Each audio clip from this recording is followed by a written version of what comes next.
నేరుగా వాక్యమునకు వెళదాం. హల్లెలూయా, హల్లెలూయా. ప్రభువు రక్షకుడైన యేసుక్రీస్తు నామములో మీ అందరికీ స్వాగతం పలుకుతూ మీకు వందనాలు తెలియజేస్తున్నాము. హల్లెలూయా. గత వారం అనేకులు రాలేదనుకుంటాను. గత వారం వచ్చిన వాళ్ళు ఈ వారం రాలేదనుకుంటాను. హల్లెలూయా. నేరుగా దేవుని వాక్యమునకు వెళదాం. రెండవోడు లేక ఒంటరి అయిన వాడు ఒక్కడు ఉన్నాడు. ఏమండి, పిల్లలు ఒకే చోటు కూర్చొని ఉండాలి. Maybe with half an hour. గమనించండి, పిల్లల్ని జాగ్రత్తగా చూసుకోండి. రెండవోడు లేక ఒంటరి అయిన వాడు ఒక్కడు ఉన్నాడు. ఉన్నాడా? అదేమో స్వామి నాకేం తెలుసు. ఉన్నాడు. హల్లెలూయా. ఉంటాడు, ఉండొచ్చు అని అనకండి. ఉన్నాడు. చెప్పండి, ఉన్నాడు. హల్లెలూయా. ప్రసంగి క్రీస్తు ప్రకటింపబడటకు మునుపే ప్రసంగి ఈ మాట అంటున్నాడని. ఏమని? రెండవోడు లేక ఒంటరి అయిన వాడు ఒకడున్నాడు. ఆయనకి భూమి మీద అన్నా తమ్ముళ్ళు లేరు. ఆయనకి భూమి మీద అన్నా తమ్ముళ్ళు లేరు, సహోదరులు లేరు, వారికి పిల్లలు లేదు. ఆయనకి ఇంకా చెప్తే భార్య లేదు. ఏమండి, అలా ఎవరూ లేక రెండవడు అంటే ఇంకొకసారి వస్తారనేవాడు కాదు, ముందు వచ్చినాడనేవాడు కాదు. రెండవడు లేక ఒక్కడు ఉన్నాడు. ఒంటరి అయిన వాడు ఒక్కడున్నాడు. హల్లెలూయా. ఆయన మనుష్య కుమారుడై నరవతారం ఎత్తి భూమిలో ఉంటాడు అని ప్రసంగి క్రీస్తుకు మునుపే ప్రకటించినది మనం చూస్తున్నాం. హల్లెలూయా. గమనిద్దామా? ద బుక్ ఆఫ్ ప్రసంగి గ్రంథమున 4వ అధ్యాయమునకు రండి. ప్రసంగి 4వ అధ్యాయం, ఎక్సోడస్ చాప్టర్ 4, 4వ అధ్యాయం 8, 9 రెండు వాక్యం ఒక్కరు చదవండి. ಏರಡನೆಯವನಿಲ್ಲದೆ ಒಬ್ಬಂಟಿಕನು ಒಬ್ಬನಿದ್ದಾನೆ, ಅವನಿಗೆ ಅಣ್ಣ ತಮ್ಮಂದರಿಲ್ಲ, ಮಕ್ಕಳಿಲ್ಲ, ಆದರೂ ಅವನ ಶ್ರಮೆಗೆ ಭಾರವಿಲ್ಲ.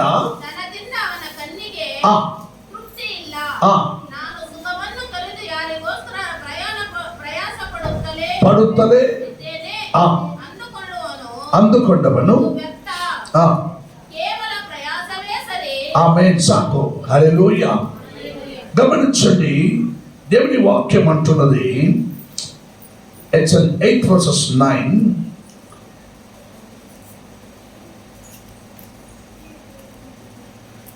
సారీ, ప్రసంగి 8 4వ అధ్యాయం.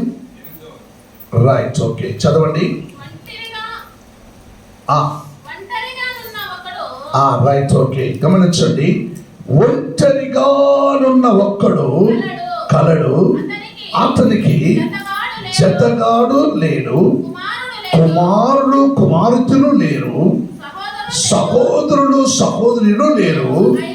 అయినను అతడు ఎడతెగక కష్టపడును. అతని కన్ను ఐశ్వర్యము చేత తృప్తి పొందదు. అతడు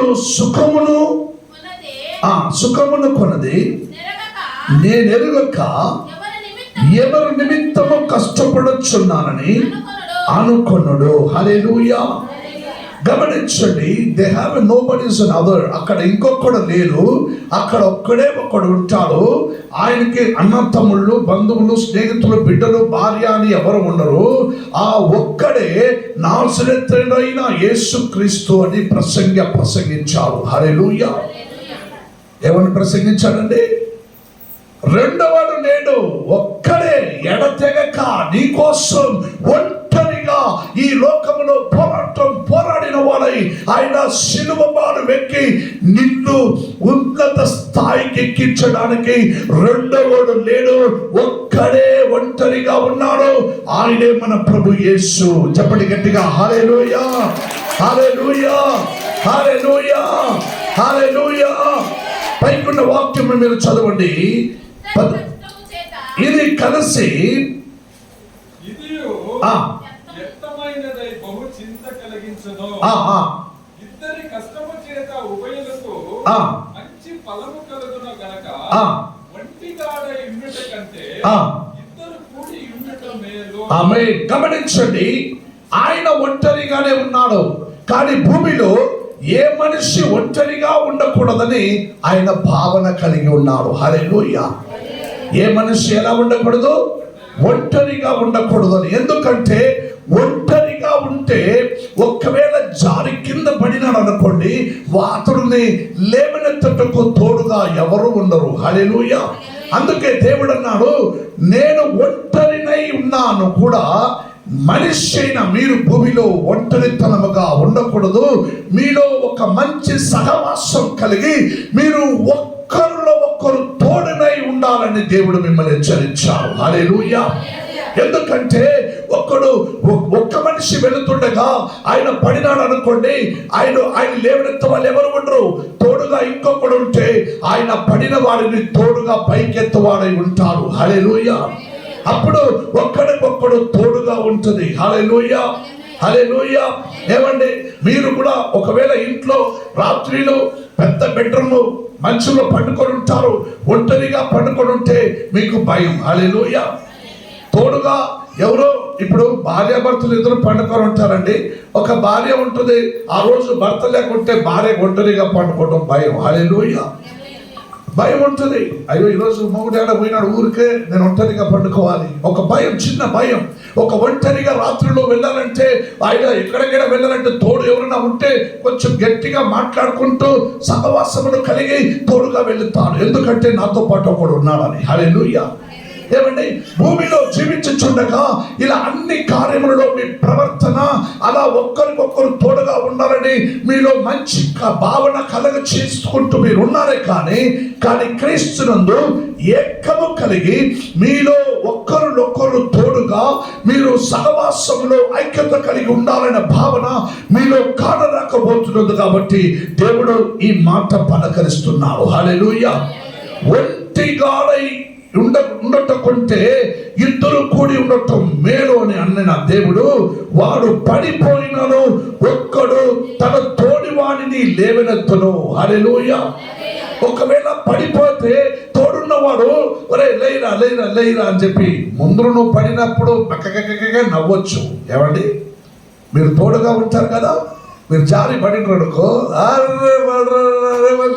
అని నవ్వచ్చు. But the second time at the time నిన్ను వెంటనే తోడుగా నీకు చెయ్యెత్తి లేవనెత్తుతాడు. ఫస్ట్ నిన్ను నవ్వచ్చు, బికాస్ ఆఫ్ సమ్ టైం ఆయన పడితే అట్లే. ఆ మూలలో ఒక ఆయన ఒకరోజు పడిండు, మేమందరం ఇక్కడ నిలుచుకొని ఉన్నాం. ఆయన బండిలో జారి ధమక్కన పడిండు, వెంటనే ఎవరు లేరు లేపించడానికి. లేచి తిరిగి చూసిండు. నేను ఆయన్నే చూసి అయ్యో పాపం అనుకుంటే నా తోడు ఉన్నవాడు అన్నాడు, ఒరే ఏమయ్యో నువ్వు ఆయన పడి లేచి తిరిగి చూస్తున్నాడు, నువ్వు వాడినే చూస్తున్నావు ఏంది, తిరుక్కో ఇట్లా అన్నాడు. హల్లెలూయా. వాడు పడి లేస్తే నేను ఎందుకు తిరుక్కోవాలి ఇటువైపు, అయ్యో పాపం నేను చూడాలి కదా అన్నాను. ఒక వ్యక్తికి తోడుగా ఒక వ్యక్తి ఉంటే ఆయన పడినా అతన్ని లేవనెత్తు వాడై ఉంటాడని వాక్యం సెలవిస్తుంది. హల్లెలూయా. హల్లెలూయా. ఈ కాలంలో ఎక్కడుందండి, భార్య పడితే మొగుడు నవ్వుతుంటాడు, మొగుడు పడితే భార్య నవ్వుతుంటుంది. పడినావా నువ్వు నన్ను ఎంత చింతిస్తున్నావు, నీకు అట్లే కావాలా. హల్లెలూయా. ఏమండి, మొగుడు రోజు ఎప్పుడు చూసిన ఇంట్లో ఏదో ఒక మాటలు గొడవలు చేస్తూ ఉంటాడు. ఆడేమన్నా జారి పడిందనుకో భార్యకి నవ్వు కలకల నవ్వుతా ఉండదు భార్య. హల్లెలూయా. ఎందుకంటే నువ్వు నన్ను ఎంత చేస్తావు, అందుకని నువ్వు పడింది కింద అని. కొందరు నవ్వేది చూస్తే ఇంట్లో అట్టే చేస్తున్నారు ఏమో మొగుడుని చూసి. మీరు అలా చేయకండి. తప్పు పడితే అయ్యో నా మొగుడు పడినాడే, అయ్యో నా భార్య పడిందే, అయ్యో నా బిడ్డ పడినాడని చెప్పి లేవనెత్తమని దేవుడు వాక్యం సెలవిస్తున్నాయి. హల్లెలూయా. బుద్ధి మాటలకి చెవిగలేని ముసలి రాజు కంటే పేదవాడైన ఈ యవ్వనస్తుడు ఎంతో మేలు కాదా అని ఒక వాక్యం పలుకుతున్నాయి. హల్లెలూయా. ఏమండి, 16వ వాక్యం చదవండి. మూఢత్వము చేత బుద్ధి మాటలకి చెవియగలేని ముసలి రాజు కంటే బీదవాడైన జ్ఞానవంతుడకు చిన్నవాడే శ్రేష్ఠుడు. ఆమేన్. హల్లెలూయా. గమనించండి, ఈ లోకములో రాజు అనేవాడు గొప్ప వయస్సు అయిపోయి కిరీటం ధరించుకుంటూ గొప్ప వయస్సు అయిపోయిన వాడు ఒక ముసలోడుగా ఆయన ఉన్నవాడు కంటే, ఎందుకంటే ఆయన ఎంత చెప్పినా ఒరే నీ వయస్సు నా అనుభవం రా, నువ్వు చెప్పడం నేనేంద్రా వినాలి, నా రాజ్యత్వం నేను చేయాలి, నాకు తెలుసు అని అనుకుని ఉంటాడు. హల్లెలూయా. అందుకే ఈ మాట ప్రసంగి అంటున్నాడు, చెప్పిన మాట వినకుండా పోవటం ఈ ముసలు రాజు కన్నా చెప్పిన మాట వినవాడు ఒక భేదవాడుగా ఉన్న ఈ చిన్నవాడు గొప్పవాడుగా ఉన్నాడు. హల్లెలూయా, హల్లెలూయా. ఎన్నో కాలాలకి పాత నిబంధనలు మీకు ఎన్నో అవసరకతాలకి సంధింపబడి చెప్పినా ఎవరు వినకపోయినందున ఈ మాట పలకటకు ప్రయాసపడినాడు ప్రసంగి. హల్లెలూయా, హల్లెలూయా. ప్రసంగి 5వ అధ్యాయం 1వ వాక్యం చదవండి. ప్రసంగి 5వ అధ్యాయం 1వ వాక్యం చదవండి కొంచెం ఫాస్ట్ గా. గమనించండి, నీవు దేవుని మందిరమునకు పోవునప్పుడు నీ ప్రవర్తన జాగ్రత్తగా గమనించు. హల్లెలూయా. నువ్వు ఒంటరిగా పోతున్నావా, తోడు ఎవరైనా తీసుకొని పోతున్నావా? హల్లెలూయా. నువ్వు ఒంటరితనములో నువ్వు ఏదో ఒక ధ్యానముతో, మనసుతో, హృదయముతో నువ్వు ఒంటరిగా వెళుతున్నావా, తోడుగా చేపట్టుకుంటూ ఎవరికైనా సత్య స్వార్థ ప్రకటన, నీతి స్వరూపుడు పరమాత్ముడిని గురించి చెప్పి వారిని తోడు తీసుకొని వెళుతున్నావా? నీ అడుగు జాడను కాల్చును సంగమునకు చర్చికి వెళుతుండగా, నీ మందిరమునకు ప్రవేశింపగా నీ అడుగు జాడను కాల్చు ప్రవర్తన గమనించమని ప్రవక్తుడు అంటున్నాడు. హల్లెలూయా, హల్లెలూయా. ఎప్పుడు ప్రతి ఒక్కరికి ఒంటరిగా ఉండటం ఇష్టం. హల్లెలూయా. ఏమండి, మొగుడు భార్య మధ్యలో మొగుడు మొబైల్ భార్య ముట్టకూడదు. హల్లెలూయా. భార్య మొబైల్ మొగుడు ముట్టకూడదు. హల్లెలూయా. మొగుడు ఒక లాక్ చేసి పెట్టుకొని ఉంటాడు భార్య చూడకూడదని. భార్య ఒక లాక్ నంబర్ పెట్టింది మొబైల్ నా మొగుడు చూడకూడదని. అసలు భార్య భర్తలు ఇద్దరు ఏక శరీరమై వాళ్ళు జీవింపబడాలని ఆదికాండ గ్రంథములో వాక్యం రాయబడి ఉన్నది. 1వ అధ్యాయం 26, 27, 28లో ఇదో తన పోలికల చొప్పున మేము మనుషులని సృష్టిద్దామని దేవుడు తీర్మానించి ఆదిలోనే పురుషుడుగాను స్త్రీలుగాను దేవుడు తీర్మానించి సృష్టించాలని వాక్యములో ఉన్నది. హల్లెలూయా. ఏమని ఉన్నదండి? ఆదిలోనే దేవుడు ఏం చేశాడు? పురుషుడుగాను స్త్రీగాను. ఎందుకంటే పురుషుడు ఒంటరిగా ఉండలేడు, అతనికి సహపాఠిగా తోడు కావాలి. ఇలా ఆలోచన దేవుడికి ఆది యందు ఉండి ఒక మనిషిని ఒంటరిగా వదలకుండా ఆయనకి తోడుగా సహపాఠినిచ్చాడు. హల్లెలూయా. అదే వాక్యం ద్వారా మీరు గమనించే వారైతే ఒక్కడు ఒంటరిగా ఉండటం మంచిది కాదు, ఆయనకి ఒక సహవాసం కావాలని వివాహ కార్యములను దేవుడు ఏర్పరించాడని కూడా ఉన్నది. హల్లెలూయా. కానీ వివాహము కార్యాలు మాటలు వరుసకు వాక్య ప్రకారం నేను ఒంటరిగా ఉండటం మంచిది కాదని నాకు భార్యను దేవుడిచ్చాడు. హల్లెలూయా. ఏమండి, అయినా చర్చికి వచ్చినప్పుడు భార్య మాత్రమే వస్తుంది, మొగుడు రాడు. హల్లెలూయా. మొగుడు మాత్రమే వస్తాడు, భార్య రాడు. హల్లెలూయా. ఏమండి, ఒక భార్య భర్తలు ఇద్దరు గుడికి పోయి ఏమండి దేవుణ్ణి మొక్కున్నారు. వాళ్ళు మొక్కుని వచ్చినగా మొగుడు అన్నాడు, నేను దేవుణ్ణి మొక్కుకొని 50 పైసలు వేసాను. ఎంతండి? ఏమని మొక్కున్నారా? నాకు మంచి భార్య కావాలని 50 పైసలు ఇచ్చాను దేవుడికి. సరే, ఇప్పుడు ఏమైంది? నేను మరలా దేవుణ్ణి అడిగినాను, నేను ప్రభువా మొక్కుకున్నట్లుగా నాకు మంచి భార్యను ఎందుకు ఇచ్చావు? అందుకు భార్య అడిగింది. అందుకు దేవుడేమన్నాడు అంటే, నువ్వు ఇచ్చిన 50 పైసలకి ఇంతేరే వచ్చేది, నీవిచ్చిన 50 పైసలకే ఇంతేరే వచ్చేది అన్నాడు దేవుడు. భార్య కోపం. హల్లెలూయా. ఏమండి, ఈడు ఓకేనే ఉన్నాడు, అది కూడా కాలేదు. నేను దేవుడితో మొక్కినాను, నాకు మంచి భార్య కావాలని కోరుకున్నాను, 50 పైసలు ఉండిలో వేశాను. హల్లెలూయా. అందుకు దేవుడు నిన్ను నాకు ఇచ్చి పెళ్లి చేశాడు. అందుకే దేవుడిని అడిగినాను, దేవుడా ఎందుకయ్యా ఇంత మంచి అందమైన ఒక అమ్మాయిని నాకు పెళ్లి చేశావంటే, నీవిచ్చిన 50 పైసలకి అంతేరా వచ్చేది పోరా అన్నాడు దేవుడు. హల్లెలూయా. ప్రియమైన దేవజనులారా, సమస్యలో సంఘములో ఒక రక్షణ పొందిన వారు మొగుడు చర్చకు వస్తే భార్య రాదు, భార్య వస్తే మొగుడు రాడు, వాళ్ళిద్దరు వస్తే పిల్లలు రారు, పిల్లలు వస్తే వాళ్ళ అమ్మ నాయన రారు. హల్లెలూయా. ఈ రోజున అనేక దినమాలలో సంఘములో ఇటువంటి కార్యాలు కానవస్తున్నది. అందుకే దేవుడు నీవు మందిరానికి పోవచ్చున్నప్పుడు నీ ప్రవర్తన జాగ్రత్తగా గమనించుము. హల్లెలూయా. 6వ అధ్యాయం, అదే 5వ అధ్యాయంలో 6వ వాక్యం చదవండి. నీ దేహము శిక్షకు లోపరుచునంత పని నీ నోటి వలన జరగనీయకము. హల్లెలూయా. ఏమండి, పాస్టర్ ఫోన్ చేసి ఏందమ్మా చర్చికి రాలేదంటే, ఏమో చాలా పని ఉండింది పాస్టర్ అందుకే రాలేదు ఇంట్లో. ఏది బ్రదర్ చర్చికి రాలేదంటే, నేను చాలా బిజీలో ఉన్నాను పాస్టర్ గారు. ప్రభువును ఆరాధించడం, స్తుతించడం, ధ్యానించడం, సంఘములకు రావటం, ఉపవాస ప్రార్థన. ఆ సహోదరు సాక్షి చెప్పిండే కదా, నేను చదువుకు మునుపు ఒక ఉపవాస ప్రార్థన చేశాను. ఏమండి, మంచి మార్క్స్ ఇచ్చిండు, చదువుకు తర్వాత మార్క్స్ ఇచ్చాడని ఒక ఉపవాస ప్రార్థనకు వచ్చినాను. It's right up our authority to the fasting prayer. Hallelujah. నేను ఉద్యోగం కోసం నేను ఉపవాసం చేసి ప్రార్థన చేసినాను. నాకు దేవుడు ఉద్యోగం ఇచ్చాడు. తర్వాత ఉపవాస ప్రార్థన ఉండదు. ఎందుకు? ఇచ్చేస్తాడు కదా, ఇప్పుడు తిను బాగా ఇచ్చేస్తాడు కదా, నీకంతా అన్ని ఇచ్చేస్తాడు కదా, బాగా తిను. ఇప్పుడు ఉపవాస ప్రార్థన రావద్దు. ఏమండి, దేవుడు నీవు ఒంటరితనంలో ఉండకూడదని నిన్ను భార్య భర్తలుగాను, సహోదర సహవాసములను, సంఘ సహవాసములను నీవు కలిసి ఉండాలని దేవుడు నిర్ణయించిన కాలం మొదలుకొని ఇప్పుడు దాకా దేవుడు నిన్ను ప్రేమించుకుంటూ నీకు మంచి కాలావకాశమును ఏర్పరుస్తున్నాడు. ఏమండి,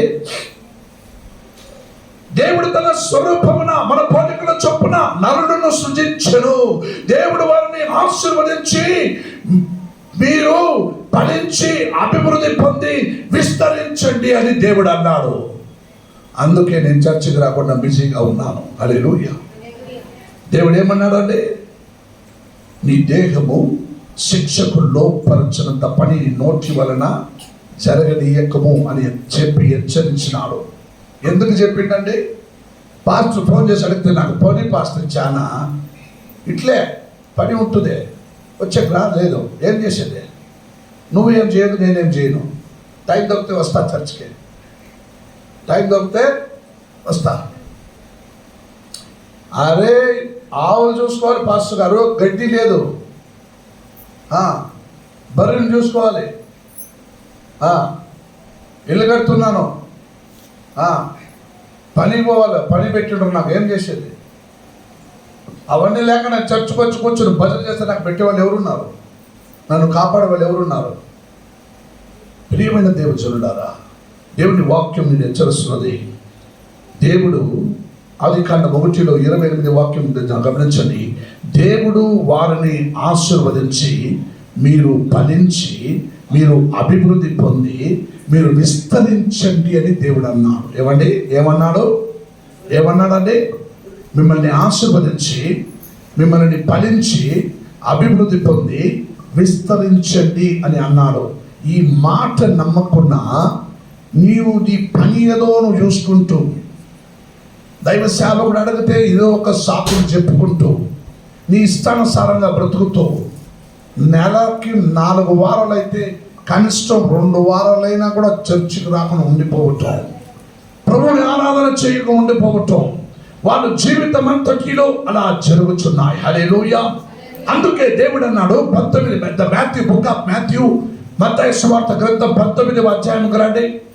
మత్తయి సువార్త 19వ అధ్యాయంలో 3వ వాక్యం చదవండి. 3వ వాక్యం చదవండి. ఏమండి?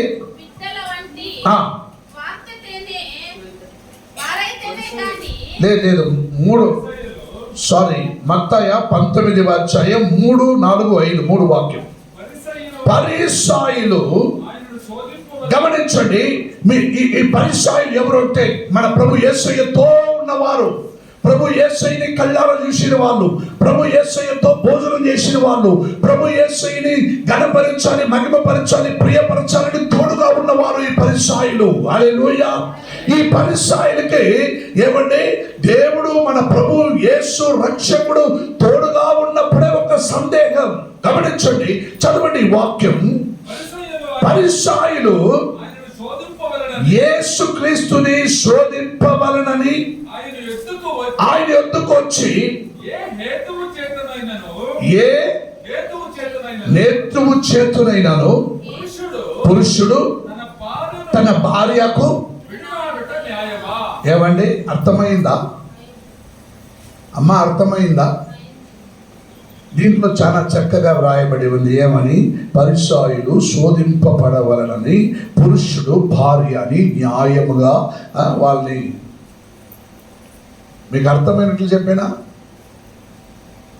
వాడు యేసయ్య దగ్గరకు వచ్చి ఏం అడుగుతున్నాడు ఎదవంటే, ఏమయ్యా ప్రభు యేసయ్య, ఒక పురుషుడు భార్యకి డైవర్స్ ఇచ్చి విడిచిపెట్టేది ధర్మమేనా?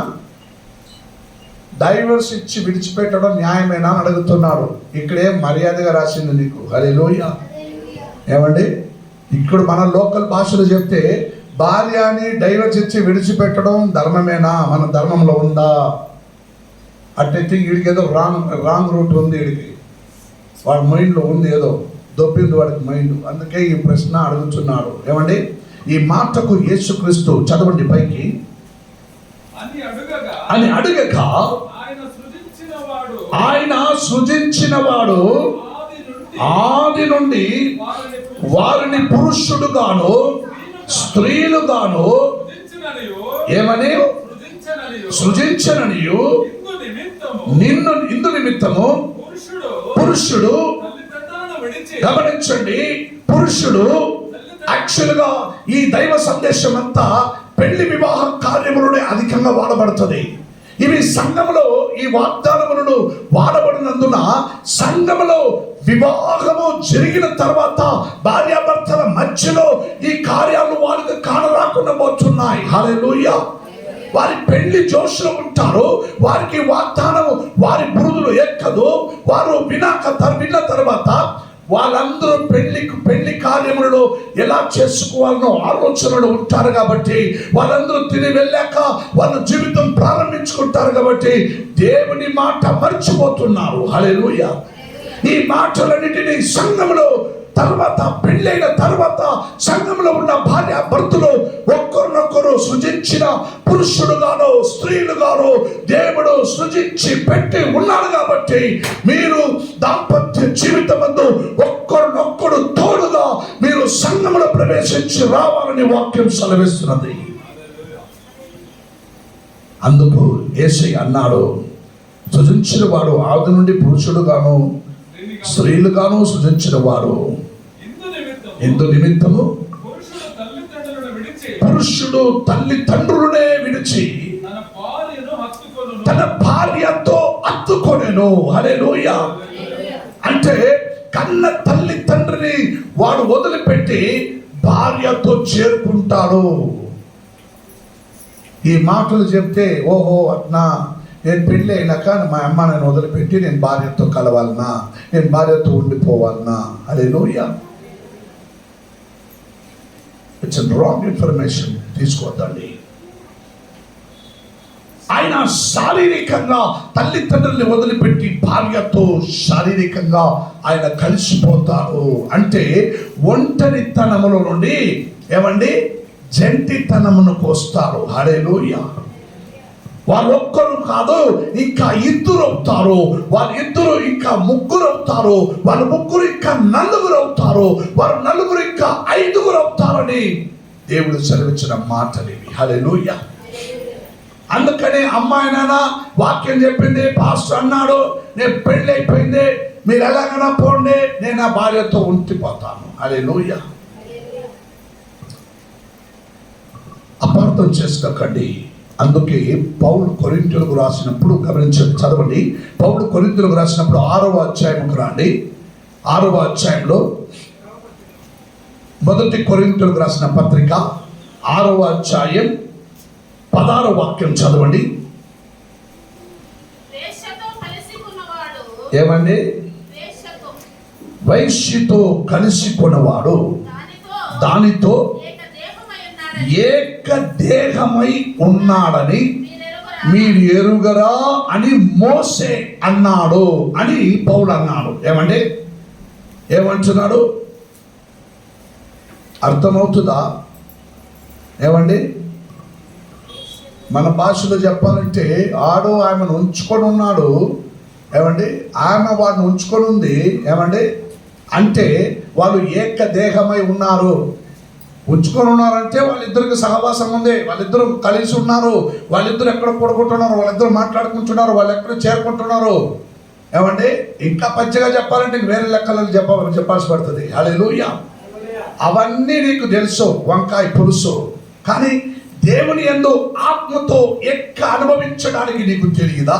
గమనించండి, పైకి వాక్యం చదవండి 20 వరకు. వైశ్యతో కలిసిన వాడు దానితో అంటే వైశ్యతో ఏక దేహమై ఉన్నాడని మీరు ఎరుగరా? మీరు తెలుసు కదా? మీకు మీ అందరికి తెలుసు కదా? మీరు నోటి మాటలు అందుకే కదా ఉండేది. వాడు వాళ్ళ ఇంటికి పోయిండో వచ్చిండో, నాడికి బండిలో పోయిండో తిరిగిండో, ఆడు ఉంచుకున్నాడు, నేను పోయినా, నేను లేచినాడు, నేను కూర్చున్నాడు అని చెప్పడం కదా నీ నోరు ఉండేది. ఏమంటే ఇక్కడ పైకి చదవండి వాక్యం. వారిద్దరూ ఏక శరీరమై ఉందురు అని మోసే చెప్పుచున్నాడు కదా. అటువలే గమనించండి, అటువలే అనే పదానికి మీరు అపార్థం చేసుకోకూడదు. వైశ్యతో అంటే ఏమండి? వ్యభిచార స్త్రీతో ఆయన శారీరకంగా కలిసిపోయినాడు. ఉంచుకొని ఉన్నాడంటే ఆమెతో కలిసిపోయినాడు. ఏమండి? భార్యకి మొగుడు ఎవరినో ఉంచుకొని ఉన్నాడంటే నన్ను వదిలిపెట్టిపోయినాడని లెక్క. హల్లెలూయా. భార్య అలా చేసిందంటే నాకు అన్యాయం చేసిందని లెక్క, కడప దాటి బయటికి పోయిందని లెక్క. వైశ్యతో వ్యభిచారంతో ఈ కార్యాలన్నీ మీరు గమనించినప్పుడు ఆమెతో కలిసిపోయింది, ఉంచుకున్నదంట, పోయిందంట, వచ్చిందంట, ఇవన్నీ నీకు తెలుసు కదా. అట్లయితే అటువలే అన్న మాటకి ఈ వైశ్యతో నా దేవాది దేవుడిని నీవు కలిసి మాట్లాడతానని అనుకోకండి. అటువలే చదవండి. అటువలే ప్రభువుతో కలిసి కొనవాడు ఆయనతో ఏకాత్మమై ఉన్నాడని నీకు తెలియదా? హల్లెలూయా. ఏమండి?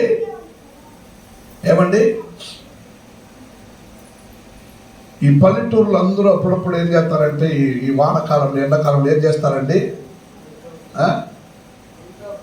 పెళ్ళైన మొగుడికి మొదలు ఏం భోజనం పెడతారు? ఏం పెడతారండి? నాటుకోడి పులుస. ఏమండి? బాగా ముద్ద నాటుకోడి పులుస, కబాబు, బిర్యానీ, చికెన్, పరోటా అన్ని పెడతారు. రెండో రోజు ఏం పెడతారండి? రెండో రోజు మటన్ చేప కూర పులుసు పెడతారు. మూడో రోజు చేపల కూర. అల్లుడు కదా, అల్లుడు అంటే మజాక. మూడో రోజు చేపల కూర పులుసు. ఏమండి? నాలుగో రోజు లేదండి, బాలసారు చేస్తారు, సాంబార్ చేస్తారు. ఐదో రోజు మూడు రోజులుగా బాగా తినాలి, కడుపు నొప్పి ప్రాబ్లం అంటున్నాడు అల్లుడు, రసం పెడతారు. ఏమండి? చివరికి అల్లుడికి ఏం పెడతారండి? పులుసు, చట్నీ, కారపొడి. తినరా లేకుండా లేచిపోరా బయటికి అల్లుడు. అందుకే అల్లుడు అన్నాడు, నేను నిన్ను కొల్లుడు. హల్లెలూయా. ఇలా జీవిత యాత్రలో ఆ కార్యాలన్నీ తెలిసిన వాడు. నేను ఎందుకు మాట్లాడుతున్నానంటే, ఒక వైశ్యతో వ్యభిచారము చేయువాడు ఆయనతో కలిసిపోయినాడు అన్నది నీకు తెలుసు కదా అని మోసే అన్నాడు కదా. అటైతే అటువలే ప్రతి ఒక్క సహవాసములో ఉన్నవాడు ప్రభువుతో కలిసి కొన్నవాడు ఆయనతో ఏకాత్మంగా నా దేవుడితో ఏకాత్మంగా కలిసిపోయిన వాడుగా నీవు ఉండవలనని. పైకి చదవండి. ప్రభువుతో కలుసుకొనువాడు ఆయనతో ఏకాత్మమై ఉన్నాడు. దూరముగా పారిపోవుడి. గమనించండి, అలా చెప్పినానని అటువలే వైశ్యతోనూ వ్యభిచార స్త్రీలతోనూ మీరు కలిసిపోవకుడి, వాళ్ళ దగ్గర నుంచి మీరు పారిపోవుడి. హల్లెలూయా. కింద ఏమంటున్నాడండి పౌలు? ఏమంటున్నాడు? జారత్వమునకు దూరముగా పారిపోవుడి. హల్లెలూయా, హల్లెలూయా. ఏమంటే యోసేపు కాలంలో ఆ రాజు, ఆ యోసేపు కాలంలో ఐగుప్తు దేశంలో ఆ స్త్రీ రాణి, ఆ ఐగుప్తు దేశంలో రాజు భార్య అయిన రాణి ఏ వ్యభిచార స్త్రీయా? ఏమంటే ఆమె ఏం చేసింది? అరే రాజు ఎక్కడో బయటకు పోయినాడు తిరగడానికి, ఈడు చాలా అందగాడుగా ఉన్నాడు, ఒరే రారా ఇక్కడ అని చెప్పి ఆయన సొక్కాలు పట్టుకునింది. అదేం చేశాడు? సొక్కాలు విడిచిపెట్టి పారిపోయినాడు అని ధర్మశాస్త్రములోనే పాపమును చూసి పరిగెత్తుకున్న ఒక పురుషుడు పేరు పొందుకున్నాడు. హల్లెలూయా. ఏమంటే భార్యను చూసి అలా పారిపోకండి యజమానులారా, అలా ఏదైనా చేశారు మీరు. కానీ వాక్యం సెలవిస్తున్నది, జాగ్రత్తలకు దూరముగా పారిపోవుడి. మనుష్యుడు చేయు ప్రతి పాపమును దేహమునకు వెలుపలుగా ఉన్నది గాని జాగ్రత్తమును చేయువాడు తన స్వంత శరీరమునకు. గమనించండి, ప్రతి ఒక్కడు ఒంటరితనములో ఉంటే పాపం చేయాలన్న ప్రేరేపణ నీలో కలుగుతాయి. ఎవరు లేక ఇంట్లో యవ్వన ప్రాయంలో ఉన్న వారికి ఒంటరితనం ఉంటే ఇంట్లో ఎవరు లేరు. ఆడ వయసు బిడ్డలకి ఇంట్లో అమ్మ నాయన లేరు, ఎవరు లేరు, నేను ఒంటరిగా ఉన్నాను, ఇప్పుడు ఏం చేసినా ఎవరికి తెలియదు. హల్లెలూయా. ఇప్పుడు నేను ఏం చేసినా ఎవరికి తెలియదు. వాకులు వేసుకుంటూ లోపల ఉండుకొని మనం ఏదైనా చేయొచ్చు, ఎవరికి తెలియదు. హల్లెలూయా. ఒంటరితనం అనేది చాలా డేంజర్. నీ భవిష్యత్తు నాశనం చేస్తుంది, నీ భవిష్యత్తు అల్లాడిపోయినట్లుగా చేస్తుంది, నిన్ను నాశన మార్గములు తెచ్చిపెడుతుంది. అందుకే వాక్యంలో సహోదరుడు చదివిన ప్రకారం, దేహము మీలోనున్న పరిశుద్ధాత్మకు ఆలయమై ఉన్నదని మీరు ఎరుగరా? ఏమండి, మీ దేహము, అందుకే దేవుడు ఆదిలోనే స్త్రీలుగాను పురుషులుగాను మిమ్మల్ని సృష్టించి ఉన్నాడు. కాబట్టి మీరు ఒంటరితనముగా ఒక్కటే చర్చికి రావద్దండి, తోడుగా ఎవరినైనా తీసుకురాండి. హల్లెలూయా. తోడుగా ఎవరినైనా, అమ్మాయిలు అమ్మాయిని తీసుకురండి, అబ్బాయిలు అబ్బాయిలు తీసుకురండి. ఏమండి, వాక్యాన్ని అపార్థం చేసుకుంటూ అమ్మాయిలు అబ్బాయిలు తీసుకురాకండి, అబ్బాయిలు అమ్మాయిలు తీసుకురాకండి. చర్చికి కొంప మునిగిపోతే జాగ్రత్త. దేవుడు మిమ్మల్ని ఆదిలోని స్త్రీలను పురుషుడులను ఏర్పరిచినది దేవుని సన్నిధానంలో మీ జీవిత యాత్ర మీరు గడపాలని. హల్లెలూయా. అందుకే ఆయన అన్నాడు, దేహము మీలో ఉన్న పరిశుద్ధాత్మకు ఆలయమై ఉన్నదని మీరు ఎరుగరా? మీరు ఎరుగరా? నీకు తెలియదా? నువ్వు దేవుని ఆలయమై ఉన్నావని నీకు తెలియదా? దేవుని ఆత్మకి ఎంత అందంగా అడుగుచున్నాను. పైకి నీ దేహముతో దేవునిని మహిమపరచుడి. హల్లెలూయా. మీ దేహముతో మీరు ఏం చేయాలండి? మీ దేహముతో మీ దేవునికి మహిమపరచుడి.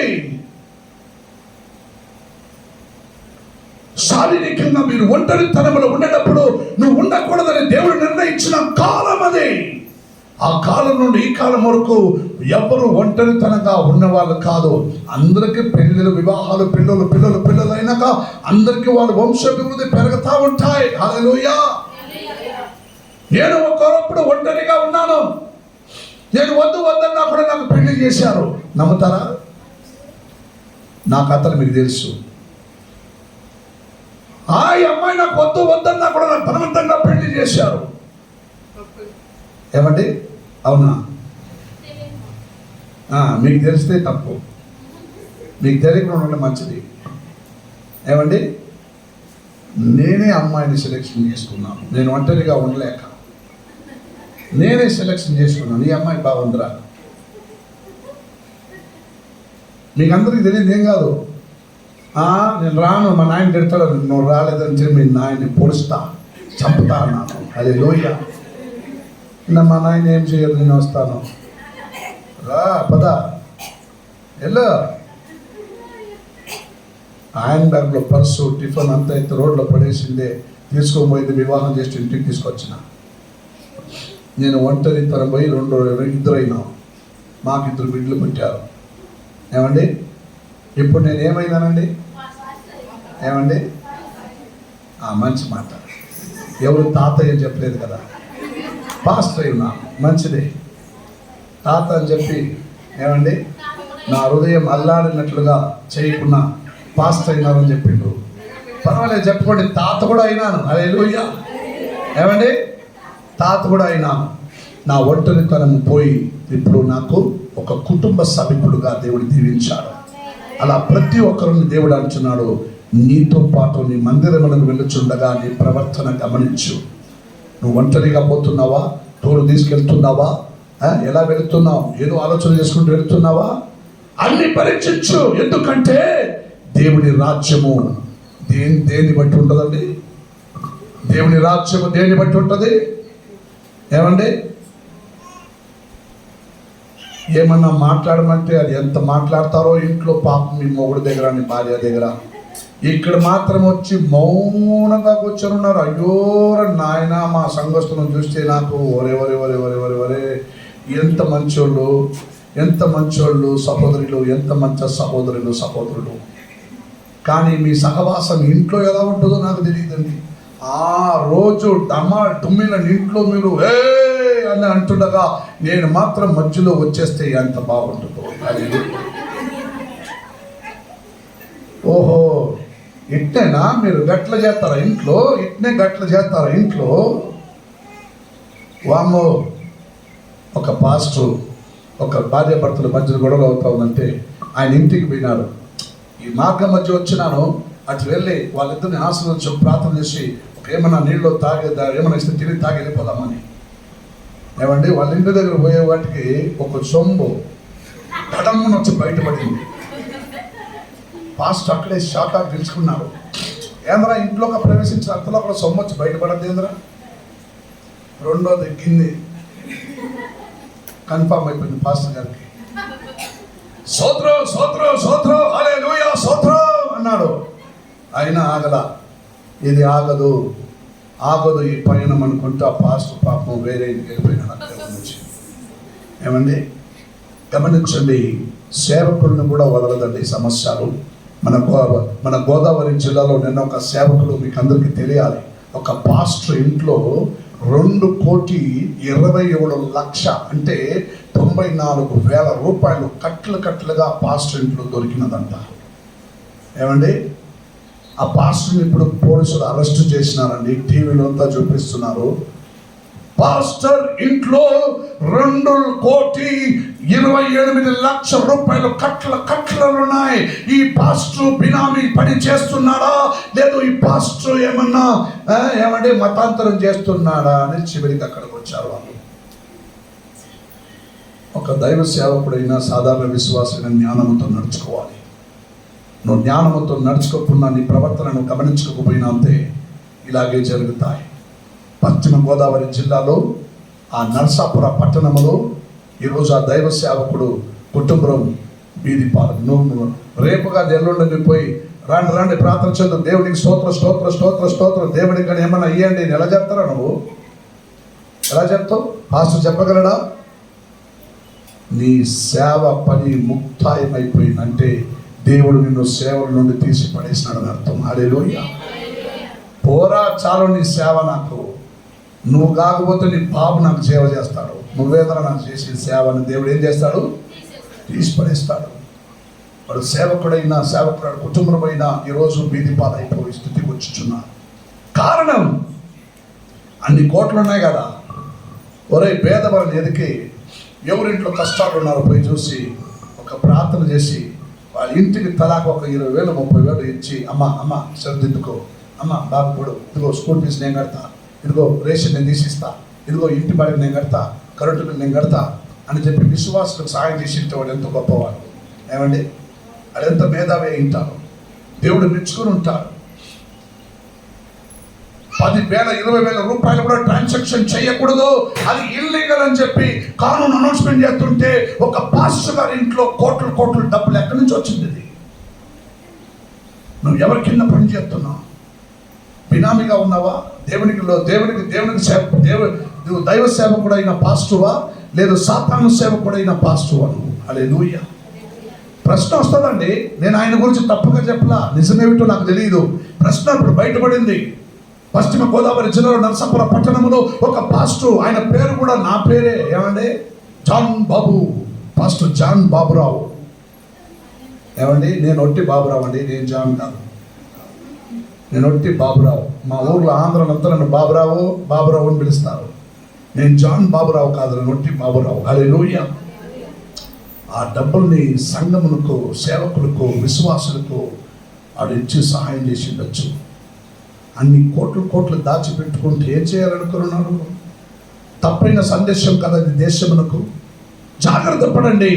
సేవకుడైనా సరే, విశ్వాసులైనా సరే, మందిరమునకు, దేవుని సముఖమునకు వెళ్ళుచుండగా తన ప్రవర్తన వాళ్ళు గమనించుకోపోయినందున వాళ్ళ జీవితం ఇలాగే ప్రశ్నాతీర్థంగా మారిపోతాయి. నువ్వు యవ్వన ప్రాయమైనా సరే, ముసలోడైనా సరే, వాక్యం సెలవిచ్చినది, బుద్ధి చెప్పినా వినకపోవు ఈ ముసలు రాజు కంటే చెప్పే మాట జ్ఞానముతో నడుచుకున్న వాడైన పేదవాడు ఈ చిన్నవాడు గొప్పవాడని దేవుని వాక్యం సెలవిస్తున్నది. హల్లెలూయా. అందుకే ప్రియమైన దేవుచులారా, నీ ఒంటరితనమును నీగించు. మందిరంను వచ్చుచున్నాక తోడుగా నీ భార్యను తీసుకురండి, నువ్వులను తీసుకురండి, పిల్లలను తీసుకురండి, పక్కింట్లో ఉన్న వారిని అందరిని తీసుకురండి. అప్పుడు దేవుడు నీకు ఇచ్చిన ఈ దీవెనలు దీవించబడతాయి. హల్లెలూయా. నువ్వు మాత్రమే బ్యాగ్ తగిలెట్టుకుని నేను వస్తానని చెప్పుకుంటూ అట్లా వచ్చేస్తే ఏం లాభం? ఎవరు చూస్తారు? నేను ఇక్కడ ఏమండి, ఎవరు చూస్తారు? ఎవరు చూడాలని? ఎవరిని మెచ్చింపజేయాలని? నా దేవుని నామమును ప్రస్తాపపరచు. దేవుని నామం ఎక్కడ ప్రస్తాపింపబడుతుందో అక్కడ ప్రజలు, దేశం దేవుడిని తెలుసుకుంటుంది. నువ్వు ఒంటరితనమును పోగొట్టు. నేను చెప్తే వాళ్ళు వింటారా? నువ్వు చెప్పు, వాళ్ళు వింటారో లేదో చెప్పాల్సిన బాధ్యత నీకున్నాయి. చర్చికి రమ్మంటే వస్తారా? నువ్వు పిలవాల్సిన బాధ్యత నీది. వాళ్ళు వస్తారా లేరు? ఏమండి, 2 వీలర్లో చర్చికి వస్తారు, కారులో చర్చికి వస్తారు, తోడుగా ఒకరు తీసుకురండి. ఇప్పుడు వచ్చేవాళ్ళు తోడుగా రాలేదంటే ఎవరైనా రా, ఎక్కువ బండిలో వచ్చేద్దాం రా చర్చికి పోయిందని తీసుకురండి. ఒంటరిగా రావకండి. ఎందుకంటే దేవుని నామం మహిమపరచటం నీ చేతిలోనే ఉన్నది. హల్లెలూయా. నీ చేతిలోనే ఉన్నది. దేవుని నామం మహిమపరచడం నీ చేతిలోనే ఉన్నది. దేహమును మీ పరిశుద్ధాత్మకు వెలుగుగా ఏర్పరించండి. దేవుడు మిమ్మల్ని దీవించును గాక. ఒంటరితనము మిమ్మల్ని విడిచిపోవును గాక. అందరికి తోడు కలుగును గాక. అందరూ తోడుగా, ప్రతి ఒక్కరిని తోడు తీసుకొని చర్చికి రావును గాక. ఆమేన్. హల్లెలూయా. హల్లెలూయా. అలా చేస్తానని నిర్ణయించి వారు నిలబడి ప్రార్థన చేద్దాం.